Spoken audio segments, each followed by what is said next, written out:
Olá, tudo bem com vocês? Hoje, dia 127 da nossa leitura da palavra, nós vamos ler os capítulos 4 ao 7 do livro de Neemias. Vamos à leitura? Capítulo 4. A defesa contra os adversários. Quando Sanbalate ouviu que nós estávamos reconstruindo a muralha, ficou irado e indignado e começou a zombar dos judeus. Na presença de seus irmãos e do exército de Samaria, ele disse: "O que é que esses judeus fracos estão fazendo? Vocês vão permitir que eles continuem? Será que vão oferecer sacrifícios? Pensam que podem acabar a obra num só dia? Será que as pedras que foram queimadas poderão renascer daqueles montões de pó?" Tobias, o amonita, estava com Sanbalate e disse: "Mesmo que reconstruam, se vier uma raposa, derrubará aquela muralha de pedras. Ouve, ó nosso Deus, pois estamos sendo desprezados. Fazem com que o seu desprezo recaia sobre a cabeça deles e faze com que sejam despojo numa terra de cativeiro. Não encubras a sua iniquidade, que o pecado deles não seja apagado diante de ti, pois te provocaram a ira na presença dos construtores." Assim, reconstruímos a muralha, e toda a muralha foi acabada até a metade da sua altura, porque o povo tinha ânimo para trabalhar. Mas quando Sanbalate, Tobias, os árabes, os amonitas e os asdoditas ouviram que a reparação das muralhas de Jerusalém ia adiante e que já se começavam a fechar-lhe as brechas, ficaram muito irados. Todos se ajuntaram de comum acordo para virem atacar Jerusalém e criar confusão ali. Porém nós oramos ao nosso Deus e, como proteção, pusemos guardas contra eles de dia e de noite. Então os que estavam em Judá disseram: "Os carregadores já não têm mais forças e os escombros são muitos. Nós mesmos não seremos capazes de reconstruir a muralha." Os nossos inimigos diziam entre si: "Eles não ficarão sabendo nem verão nada, até que entremos no meio deles e os matemos, e assim vamos fazer com que a obra pare." Os judeus que habitavam na vizinhança deles nos disseram 10 vezes: "De todos os lugares onde moram, eles nos atacarão." Então pus o povo por famílias nos lugares baixos e abertos, por detrás da muralha, com as suas espadas, as suas lanças e os seus arcos. Depois de fazer uma inspeção, levantei-me e disse aos nobres, aos magistrados e ao resto do povo: "Não tenham medo deles, lembrem-se do Senhor, grande e temível, e lutem pelos seus irmãos, seus filhos, suas filhas, pelas mulheres e pela casa de vocês."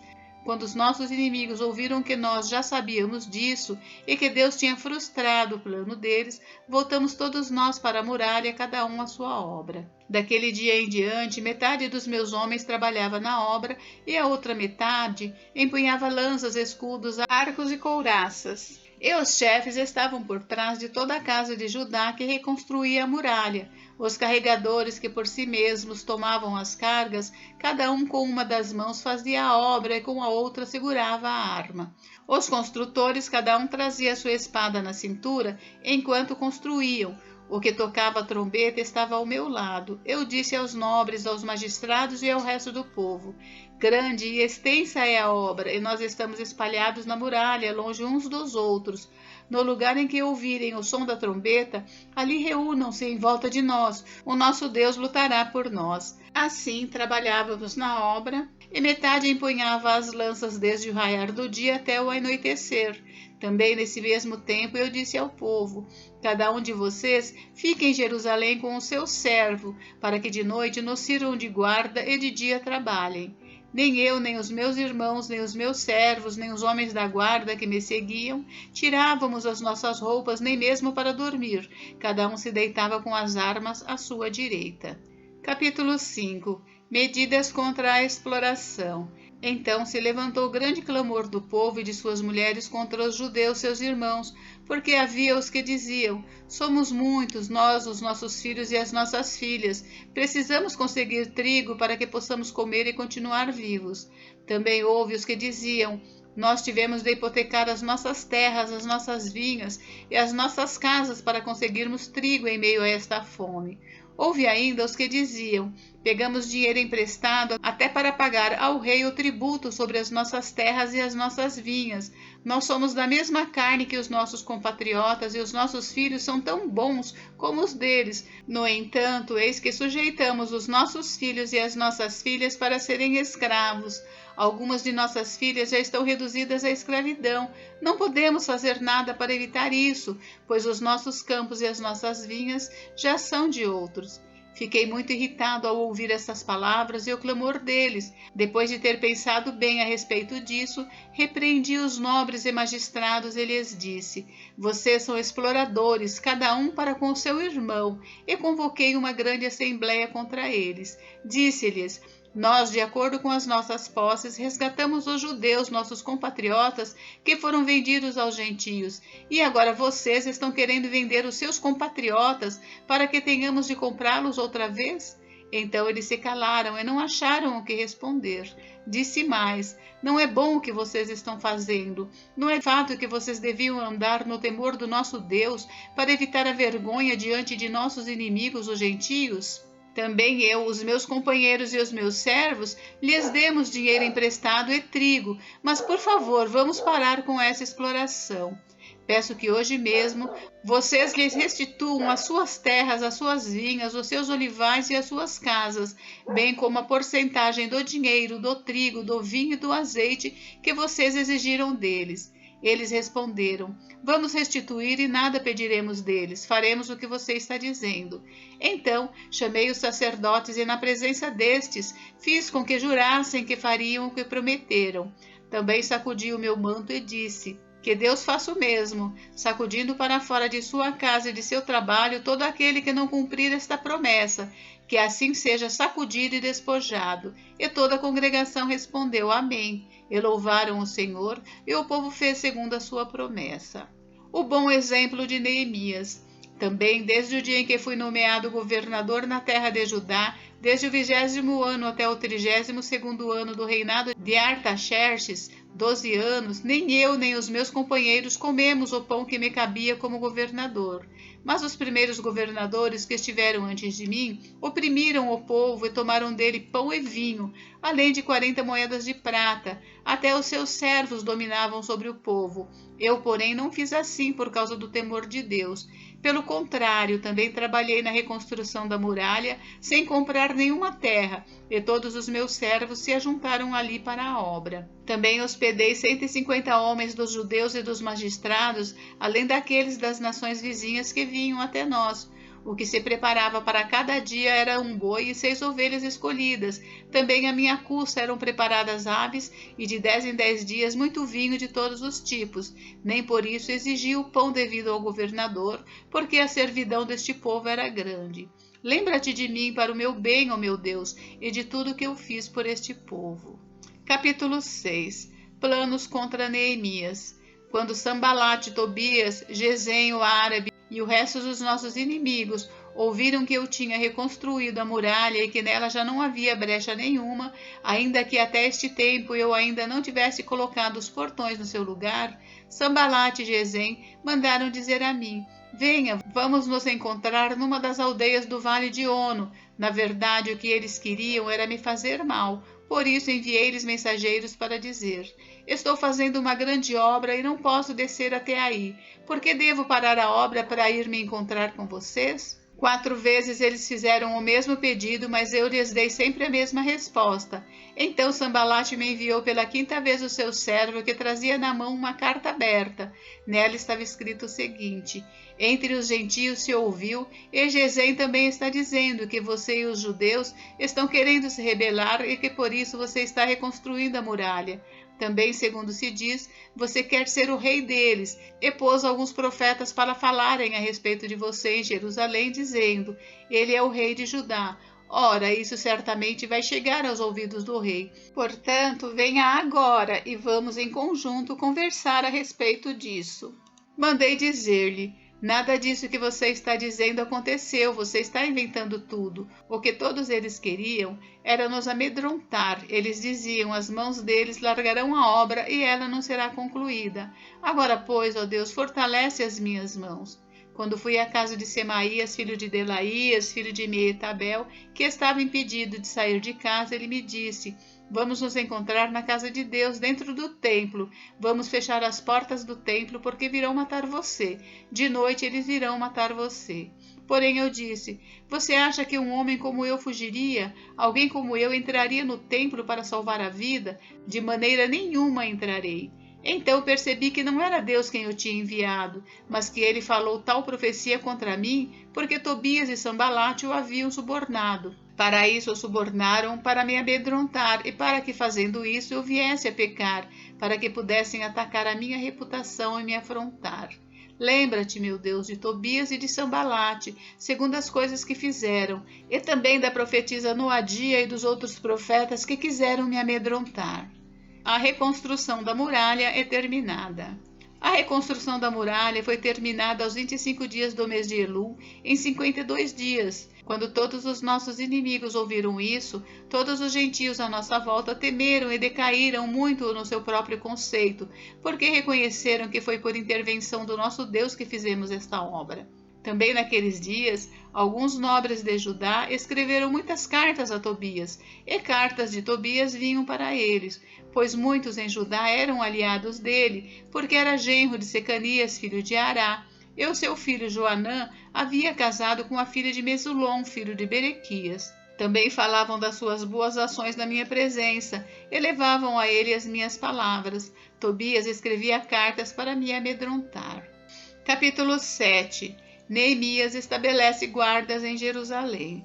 Depois de reconstruída a muralha e colocados os portões no seu lugar, estabelecidos os porteiros, os cantores e os levitas, eu nomeei Anani, meu irmão, e Ananias, comandante da fortaleza, para que cuidassem da segurança de Jerusalém. Ananias era homem fiel e temente a Deus, mais do que muitos outros, e eu lhe disse: os portões de Jerusalém não devem ser abertos antes que o sol faça sentir o seu calor, e os portões devem ser fechados e trancados enquanto os guardas ainda estão ali. Escolham guardas entre os moradores de Jerusalém, alguns para que fiquem nos postos de guarda e outros para que fiquem em frente das suas próprias casas. A cidade era espaçosa e grande, mas havia pouca gente nela, e as casas ainda não haviam sido reconstruídas. A relação dos que voltaram a Jerusalém. Então o meu Deus me pôs no coração que ajuntasse os nobres, os magistrados e o povo para registrar as genealogias. Achei o livro da genealogia dos que foram os primeiros a voltar do cativeiro e nele estava escrito: estes são os filhos da província que voltaram do cativeiro, do meio dos exilados que Nabucodonosor, rei da Babilônia, tinha levado para lá. Eles voltaram para Jerusalém e para Judá, cada um para a sua cidade, e vieram com Zorobabel, Jesua, Neemias, Azarias, Raamias, Naamane, Mordecai, Bilsã, Misperete, Bigvai, Neum e Baaná. Eis o número dos homens do povo de Israel. Os filhos de Parós, 2.172. Os filhos de Cefatias, 372. Os filhos de Ará, 652. Os filhos de Paate-Moabe, dos filhos de Jesua e de Joabe, 2.818. Os filhos de Elão, 1.254. Os filhos de Zatu, 845. Os filhos de Zacai, 760. Os filhos de Binui, 648. Os filhos de Bebai, 628. Os filhos de Asgade, 2.322. Os filhos de Adonicão, 667. Os filhos de Bigvai, 2.067. Os filhos de Adim, 655. Os filhos de Ater, da família de Ezequias, 98. Os filhos de Azum, 328. Os filhos de Bezai, 324. Os filhos de Arife, 112. Os filhos de Gibeão, 95. Os homens de Belém e de Netofa, 188. Os homens de Anatote, 128. Os homens de Bet-Asmavete, 42. Os homens de Kiriate Jearim, Sefira e Beerote, 743. Os homens de Ramá e Geba, 621. Os homens de Miquimás, 122. Os homens de Betel e Ai, 123. Os homens do outro Nebo, 52. Os filhos do outro Elão, 1.254. Os filhos de Arim, 320. Os filhos de Jericó, 345. Os filhos de Lod, Adide e Ono, 721. Os filhos de Senaá, 3.930. Os sacerdotes. Os filhos de Gedaías, da casa de Jesua, 973. Os filhos de Imer, 1052. Os filhos de Pazur, 1247. Os filhos de Arim, 1017. Os levitas. Os filhos de Jesua, de Cadimiel, dos filhos de Odeva, 74. Os cantores. Os filhos de Asaf, 148. Os porteiros. Os filhos de Salum, os filhos de Ater, os filhos de Talmon, os filhos de Acube, os filhos de Atita, os filhos de Sobai, 138. Os servidores do templo, os filhos de Zia, os filhos de Azufa, os filhos de Tabaote, os filhos de Queros, os filhos de Sia, os filhos de Padom, os filhos de Lebana, os filhos de Agaba, os filhos de Salmai, os filhos de Anã, os filhos de Gidel, os filhos de Gaar, os filhos de Reaías, os filhos de Rezim, os filhos de Necoda, os filhos de Gazão, os filhos de Uzá, os filhos de Pazéia, os filhos de Bezai, os filhos de Meunim, os filhos de Nefusessim, os filhos de Baquebuque, os filhos de Acufa, os filhos de Arur, os filhos de Baslite, os filhos de Meida, os filhos de Arsa, os filhos de Barcos, os filhos de Cícera, os filhos de Tama, os filhos de Nesias e os filhos de Atifa, os filhos dos servos de Salomão, os filhos de Sotai, os filhos de Soferete, os filhos de Perida, os filhos de Jaala, os filhos de Darcom, os filhos de Gidel, os filhos de Cefatias, os filhos de Atil, os filhos de Poquerete, Azebaim e os filhos de Amon. Todos os servidores do templo e os filhos dos servos de Salomão eram 392. Os seguintes voltaram de Tel-Milá, Tel-Arsa, Querube, Adom e Imer, porém não puderam provar que as suas famílias e a sua linhagem eram de Israel. Os filhos de Delaías, os filhos de Tobias, os filhos de Necoda, 642. Dos sacerdotes, os filhos de Abaías, os filhos de Cós, os filhos de Barzilai, que tinha casado com uma das filhas de Barzilai, o Gileadita, e que foi chamado pelo nome dele. Estes procuraram o seu registro nos livros genealógicos, porém não acharam. Por isso foram considerados impuros para o sacerdócio. O governador lhes disse que não comessem das coisas sagradas até que se levantasse um sacerdote capaz de decidir a questão por meio de Urim e Tumim. Toda esta congregação junta era de 42.360, além dos seus servos e das suas servas, que eram 7.337. Havia também 245 cantores e cantoras. Os seus cavalos eram 736, as suas mulas 245, os camelos eram 435 e os jumentos 6.720. Contribuições para o templo. Alguns dos chefes das famílias contribuíram para a obra. O governador deu para o tesouro 8,4 kg de ouro, 50 bacias e 530 vestes sacerdotais. E alguns mais dos chefes das famílias deram para o tesouro da obra 168 quilos de ouro e 1.300 quilos de prata. O que o restante do povo deu foram 168 quilos de ouro, 1.200 quilos de prata e 67 vestes sacerdotais. Os sacerdotes, os levitas, os porteiros, os cantores, alguns do povo, os servidores do templo e todo Israel moravam nas suas cidades. Gente, encerramos por hoje, mas amanhã tem mais. Fiquem com Deus, Deus abençoe vocês. Até amanhã.